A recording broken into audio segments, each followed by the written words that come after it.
How do we begin to transform energy, transportation, water, or food systems to address climate change and other global environmental problems, as well as to enhance human health and well-being? These large-scale socio-technical systems, systems of social relations and technologies, are so entrenched that they appear to be invulnerable to change.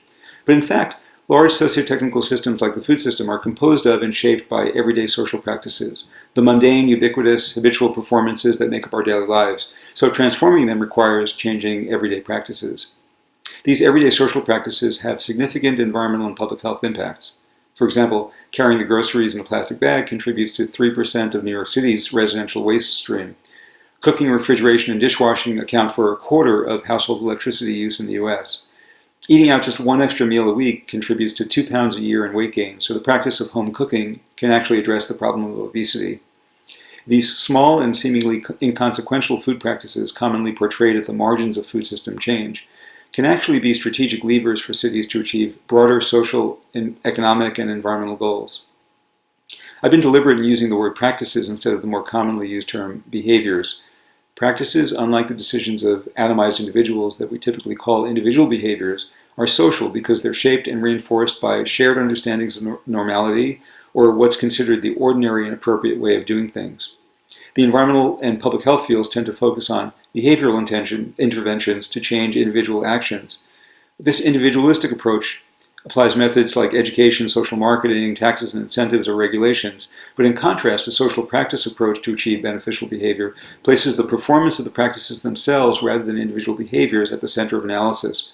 It doesn't ignore the effects of policies like energy efficiency standards, warning labels, or taxes to influence individual behaviors, but rather analyzes the performance of the underlying practices that these interventions intend to change. Focusing on practices requires understanding and changing the elements that make up practices. These include meanings, or the cultural understandings, ideas, and goals we attach to a practice. They also include material items, the technologies and infrastructure that make the practice possible. Finally, practitioners need to have competencies, the know-how to engage in a practice.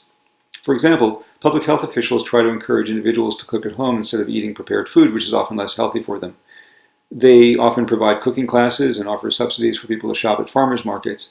But a practice approach would recognize that for cooking at home to be common, it has to be viewed as a normal and socially desirable practice. People also need a source of energy, pots and pans, and a place to store and cook their food safely. And they need the skills and know-how to prepare a meal.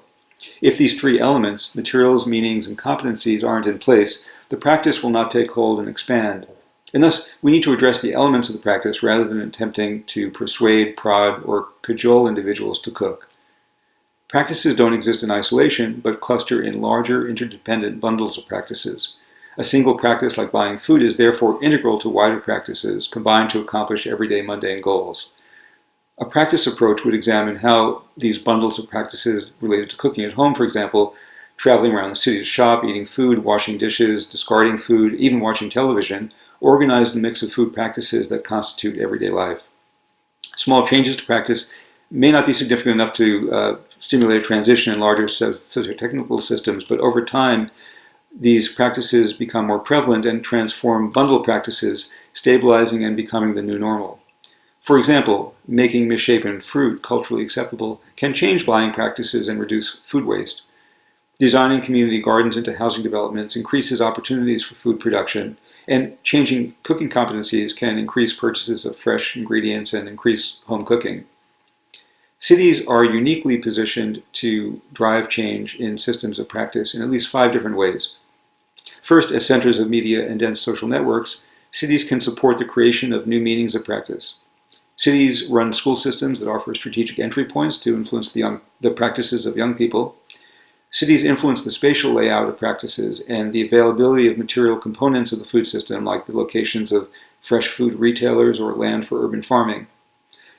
Urban public health departments influence the materials of urban food practices by setting nutritional standards for institutional meals or regulating things like trans fats, soda, or salt. And finally, cities can track and make more visible deviant but beneficial urban food practices that can be diffused more widely. So in conclusion, changes to large socio-technical systems depend on changes to the everyday social practices that support and reinforce those systems. Changing everyday social practices requires changing the meanings, material elements, and competencies or know-how that make a practice the normal habitual way of doing things. Changing a practice may require changing the practices that are bundled to it. A practice approach is different from approaches that attempt to change attitudes, encourage different choices, and thus change individual behavior. Cities are uniquely positioned to change practices by influencing meanings, material elements, and know-how. They can do things like making bicycling to work an everyday activity. They can make sorting and recycling the normal way to handle waste. And they can make food practices like shopping for healthy products from scratch and composting the normal, mundane, and ubiquitous things to do. Thank you.